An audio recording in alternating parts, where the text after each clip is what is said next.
Нова модерна фонтана, слична на фонтаната Тоше Проески во Ново Лисиче, започна да се гради во тревната површина меѓу кулите на улицата Бојмија во близина на железничката станица.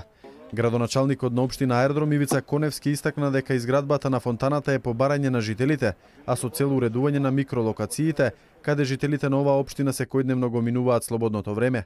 Да се прави по барање на жителите и направивме една интерна анкета со која што ги консултиравме сите жители дали воопшто им е потребно таква фонтана и дали би сакале тие да биде изградена на нивното место.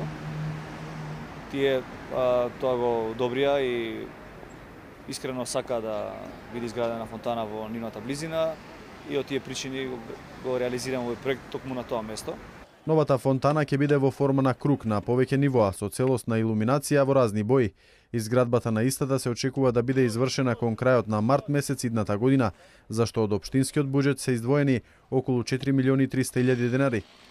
Градоначалникот Коневски потенцираше дека и во иднина ќе продолжат да работат на уредување на локациите во општината, се со цел истата да стане уште подобро место за живење на граѓаните, кое ќе им нуди вистински содржини за одмор, забава и рекреација.